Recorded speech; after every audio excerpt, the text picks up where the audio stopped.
شیطان بعض لوگوں کے ذہنوں میں یہ وسوسہ ڈالتا ہے کہ میں تو دین کے قریب ہو رہا ہوں، اللہ کے قریب ہو رہا ہوں، اور مجھ پر آزمائشیں کیوں آ رہی ہیں؟ سنو سبحان اللہ، اللہ کے حبیب علیہ الصلوۃ والسلام کی کیا شان ہے۔ اعلیٰ حضرت ایسے ہی نہیں کہتے کہ میں نثار تیرے کلام پر، ملی یوں تو کس کو زبان نہیں، وہ سخن ہے جس میں سخن نہ ہو، وہ بیان ہے جس کا بیان نہیں۔ میرے آقا نے کم و بیش 1450 سال پہلے یہ مسئلہ سالو کر دیا۔ حضرت سیدنا سعد بن ابو وقاص رضی اللہ تعالیٰ عنہ فرماتے ہیں کہ میں نے عرض کی یا رسول اللہ صلی اللہ تعالیٰ علیہ وسلم، سب سے زیادہ مصیبتیں کن لوگوں پر؟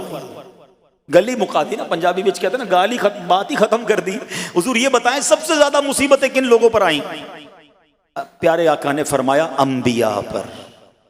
اللہ اکبر، اللہ کے سب سے قریب تو انبیاء ہیں نا، انبیاء پر، پھر ان لوگوں کے بعد جو لوگ بہتر ہیں، پھر ان کے بعد جو بہتر ہیں۔ سنو اب اگلا جملہ، بندے کو اپنی دینداری کے اعتبار سے مصیبت میں مبتلا کیا جاتا ہے۔ اگر وہ دین میں سخت ہوتا ہے اس کی آزمائش بھی سخت ہوتی ہے، اگر وہ دین میں کمزور ہوتا ہے تو اللہ عز و جل اس کی دینداری کے مطابق اسے آزماتا ہے۔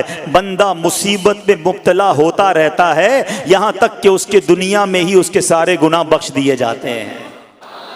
گویا اللہ کی یہ رحمت ہے کہ بندہ بڑا نیک ہو رہا ہے، رب چاہتا ہے کہ اس بندے پر آزمائش بھیجوں، میرا نیک بندہ صبر کرے، اس کے گناہ معاف ہو جائیں اور میرے پاس آئے تو اس کو جنت میں داخل کر دوں۔ اللہ اکبر۔ اے پیارے اسلامی بھائیوں، یاد رکھنا، اب جو میں نے ایک سوال قائم کیا تھا نا کہ یار میں تو دین کے قریب، میں تو اللہ کے قریب ہونے کی کوشش کر رہا ہوں اور ایک کے بعد ایک آزمائش آ رہی ہے، یہ کیا ہے؟ اب ایک اور حدیث سن لو، سبحان اللہ۔ حضرت سیدنا انس رضی اللہ تعالیٰ عنہ سے روایت ہے، سرکار والا تبار، ہم بے کسوں کے مددگار، شفیع روز شمار، دو عالم کے مالک و مختار صلی اللہ تعالی علیہ وآلہ وسلم نے فرمایا، جب اللہ عز و جل کسی بندے سے محبت فرماتا ہے، سننا ذرا غور سے، اللہ عز و جل جب اپنے کسی بندے سے محبت فرماتا ہے یا اسے اپنا دوست بنانے کا ارادہ فرماتا ہے تو اس پر آزمائشوں کی بارش فرما دیتا ہے۔ اللہ کریم اس پر محبت بھی فرما رہا ہے اور آزمائشیں بھی بھیج رہا ہے۔ دوست پر آزمائشیں کون بھیجتا ہے؟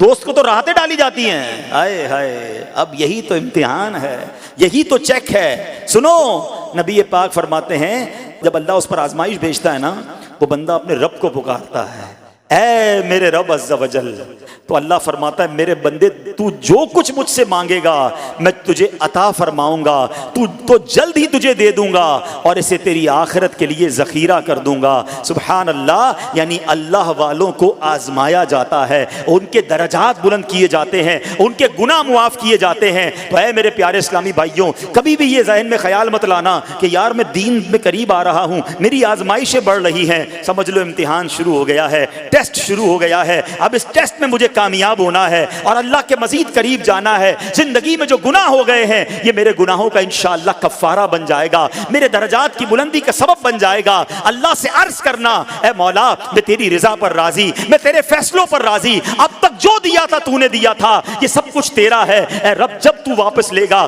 میں اس پر راضی۔ جب یہ ثابت قدمی نصیب ہو گئی پھر دیکھو غیب کے خزانوں سے کیسا آپ کے دل پر سکینہ اترے گا، پھر کیسا آپ پر رحمتوں کا نزول ہوگا۔ تو اے میرے پیارے اسلامی بھائیوں، مصیبتیں آ چکی اور آنے بھی والی ہیں، پہلے ذہنی طور پر تیار رہنا مگر صبر کرنا۔ یہ چند دنوں کی، چند گھنٹوں کی، چند لمحوں کی مصیبت ہے مگر یہ تمہارے درجات کو بلند کر دے گی۔ رب کریم صبر کرنے والوں کو پسند فرماتا ہے۔